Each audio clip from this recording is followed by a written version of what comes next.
at the recently concluded G20 summit in Rome.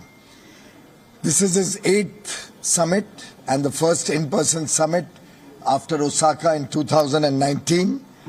The theme was People, Planet and Prosperity. And truly, within this overarching theme, this G20 has delivered a strong message of recovery from the pandemic, recovery in terms of the economy, and across different sectors like health, employment, education, tourism, and most significantly, climate action.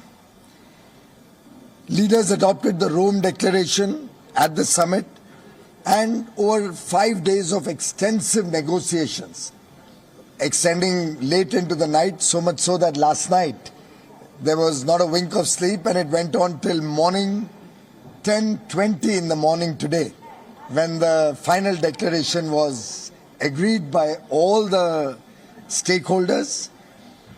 This communique gives a very strong message under the health section, where we have agreed that COVID-19 immunization is a global public good, and the recognition of COVID-19 vaccines, which are deemed to be safe and efficacious by the WHO, will be mutually accepted, subject of course to national law and privacy law that countries may have.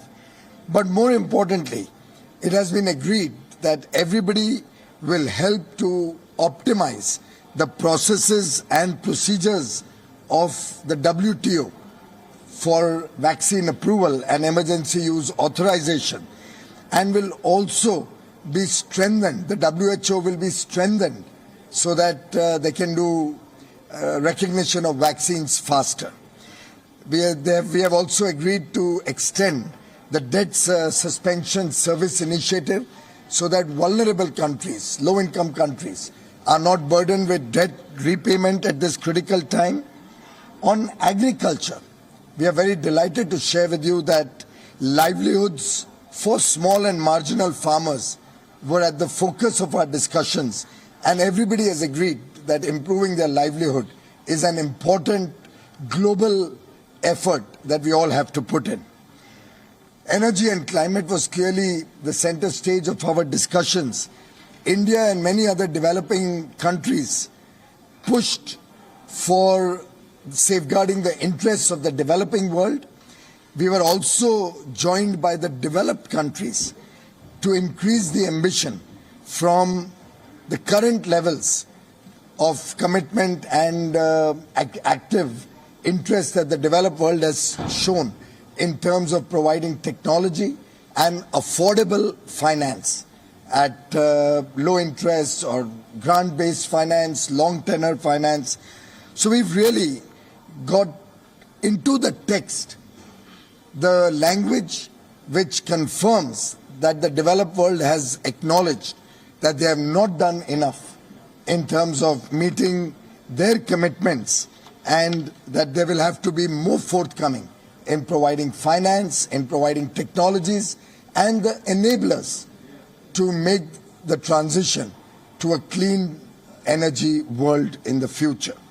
We have also been able to encapsulate some of the actions that the developed countries need to take, and for the first time, the G20 has identified sustainable and responsible consumption and production, along with provision of finance and technology, as critical enablers for achieving the climate goals first decided at Paris, and as we have all agreed, we must aspire for even more ambition. Prime Minister Narendra Modi's mantra of sustainable lifestyles finds resonance in the Rome Declaration, and sustainable consumption and responsible production patterns coming out of the Sustainable Development Goal number 12, which is aimed at encouraging the developed countries to reduce their luxurious and energy-intensive lifestyle, has been discussed and accepted. We are very happy to share with you that we have been able to include once again and reiterate the principle of common but differentiated responsibilities.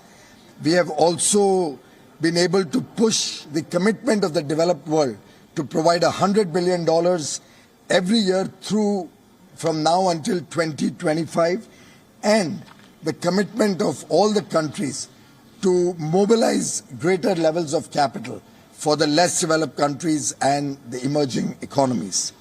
I am delighted to share with you that for the first time, we have also been able to put through that technologies today do not exist to be able to transition in a big way to clean energy, and innovation will play an important role in the years to come. The importance of energy security and the stability of energy markets has also been recognized at the G20 Leaders Summit. We are soon going to have another engagement on resilient supply chains, which will be attended by several countries. And for the first time, the mention of the CDRI in accelerating the agenda of sustainable urban planning has been brought into the declaration. We are delighted that what Prime Minister Narendra Modi had proposed in Brisbane in 2014 has finally been accepted by all the countries. First, the OECD discussed it. Now the G20 framework on base erosion and profit sharing has been brought out in this statement. It's truly a historic achievement for a more stable and fair international tax system. Travel needs to get reinvigorated. We need to get back people's movement, bring tourism back, bring economic activity back, and we have all agreed to work towards a common framework for accepting each other's vaccine certificates. We have also discussed gender-based violence and increasing women's participation in the workforce. Also denounced the uneven distribution of unpaid care and domestic work. So in some sense, a lot of the agenda that India was pushing for, a lot of the agenda of the developing countries in which India took a leadership role, being representing them in the G20 for several years, has been brought into the text, along with data free flow for trust. Data for development has come into the Rome Declaration, and all the leaders of the G20 are now looking forward to the G20 presidency in India in 2023. Thank you very much, ladies and gentlemen.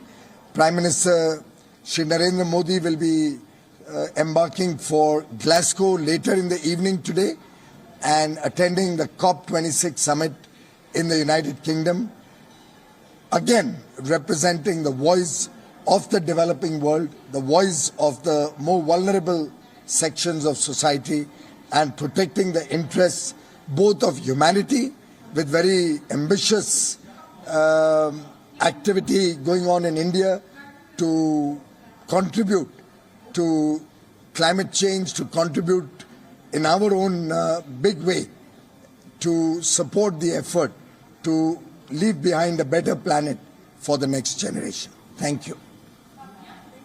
Now, we've just been listening to Piyush Goyal, who has been addressing the media on the latest. And on this broadcast, we are being joined live by our principal diplomatic correspondent, Sudan Civil. Good evening to you, Sudan. Thanks for being with us. Now, Piyush Goyal addressing the media on the latest coming out of the G20. He touched on a number of points there that were discussed. Take us through some of the big takeaways from that presser. Well, it was the press conference of India Sherpa, and he clearly pointing out specifically on climate change, how essentially the developed world has agreed on providing climate finance. We know the numbers being given by the Indian Sherpa, and the commitment is something that will be tested, because we know that in the past as well, the developed world has committed to climate finance when it comes to the developing countries. This has been the the key contentious issue for the developing countries, the need to get financing for clean technology, for transition into clean technology. Because remember, countries like India are banking on renewables and on innovation and technology to make sure that there is more clean energy. Of course, he listed many other things, including a livelihood of the farmers, also a CDRI. He said that this was mentioned for the first time in the Rome Declaration. We're still awaiting the final copy of the Rome Declaration, but essentially it looks like a win for India. And of course, we also know that when it comes to the process, it's a time-consuming process, negotiations at these multilateral organizations. In fact, the trade minister and of course the Sherpa, he's also the trade minister and India's Sherpa to G20, talked about the process, which is a tedious process, which always it's always like this, burning the midnight oil. But largely, if we look at the key focus areas for India, it has been the COVID crisis, like other countries. The Sherpa pointed out when it comes to the vaccination drive and of course the mutual recognition of vaccine certificates. Now this has been the top priority for New Delhi at various multilateral forums and of course bilaterally as well. Now of course the Indian Prime Minister is almost over with most of his engagements. There is of course one engagement left, that is President Biden's side event on the resilient supply chains, in which the Indian Prime Minister is expected to make a speech. But largely the 3-day Italy visit of the Indian Prime Minister is coming to a close, a visit that saw him meeting with other world leaders. In fact, short while ago we saw those visuals of the Indian Prime Minister meeting the German Chancellor Angela Merkel. Yes, on that, Sadan. So we have just seen a short while ago Prime Minister Modi meeting with the outgoing German Chancellor. What was discussed between the two leaders? Well, Alison, we are waiting for the final word from the MEA on that meeting. But this is a meeting which has its emotional angle as well, given that German Chancellor Angela Merkel is the outgoing Chancellor of Germany and has been the face of Europe for last 15 years. Putting across Europe's point at various forums, especially when it comes to migration. And if we look at India-Germany relationship, they have grown under her tenure. In fact, the Indian Prime Minister had his own personal chemistry. We saw that chemistry in last 48 hours at various informal events, including at the G20 summit site and earlier today at the fountain, where of course we know that both exchanged informal words, but largely important meeting that of course we are waiting for the final word from the MEA. Sadan, thank you very much for being with us on this broadcast and bringing us all the latest details there. WION, now available in your country. Download the app now. Get all the news on the move.